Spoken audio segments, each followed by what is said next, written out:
Hi, I'm Lisa Birnbach for Howdini.com, and I have an urgent question. When it comes to making pie, is your crust a bust? Do you crimp like a wimp? Or does your scallop pack a wallop? Stop me, Lauren. Oh my, this is Lauren Chattman for Pillsbury, and she is here to show us how to get gorgeous pie crusts. Hi. Yep, hi, how are you doing today? I think I'll be fine once you start talking. All right, we're going to start with 2 refrigerated pie crusts. The first one we've already fit into our pie pan, and you can see we have our beautiful cherry pie filling. The second one we're going to roll right out onto the top of our pie. Now before you start your finish, you've got to tuck both edges, both of those pie crust edges, underneath all the way around. That's what's going to give you your nice thick edge. Okay. We're going to go all the way around. That's it. I'm all done. Except for one item, and I'm going to show you right now. The first edge that we're going to do is the easiest. This is called the herringbone. Very, very simple. You need this fork. That's our special equipment here. We're going to press this way and that way. It's easy enough. This way. Even I can do this. And that way. I'm going to let you do the rest of it. Now, if for some reason your fork is sticking into that pastry, you can dip it into a little bowl of flour, and that should help you with that problem. Now, while you're working, Okay. I've got another pie. Now, we've already tucked the edges under this, and I'm going to show you how to scallop this edge. Oh, great. It's very, very easy. We're going to take 2 fingers on one hand, 1 finger on the other, and I'm going to go around the pie, pressing like this. I'm going to go all the way around, just like that, rotating the pie plate as we go. Oh, let me try one. Oh, good idea. So it's like that? That's right. Very good. Perfect. Oh. Okay. Wow. All set to go. Well, not quite. Before we put these pies into the oven, we're going to cut vents into the top with this paring knife. And so how many? 4 to 6, I think, is fine. Okay.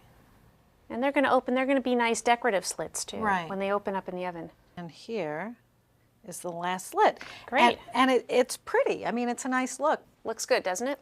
Now, this third finish is a little more elaborate, but definitely not difficult to do. I've got a small pastry cutter here, and you can use a cookie cutter or even a paring knife to cut out shapes if you'd like. And I'm going to cut, instead of cutting vents into this pie, we're going to cut little circles. The juicier fruits, the fruits that release more moisture, you're going to want to cut more vents, and if they're not as juicy, you want less. All right, so we've got these holes cut in here. Now, we're going to place this right on top.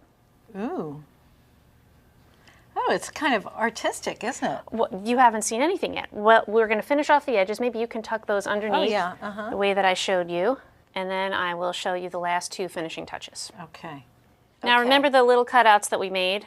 Those are not going to go to waste. We're going to place them on top of the pie, and these will bond to the top of the crust during baking. So we continue that polka dot motif. How cool. And now you've set me up to be able to scallop this edge very quickly. This gets scalloped too? Why not? Why You not? are really, you It's so just are simple, gilding the pie, aren't you? You may as well go crazy. All right, one last thing before you're ready to put it into the oven. I have a pie shield here that I'm going to place over that pretty decorative edge, and you could do it over any pie that you've made a decorative edge on.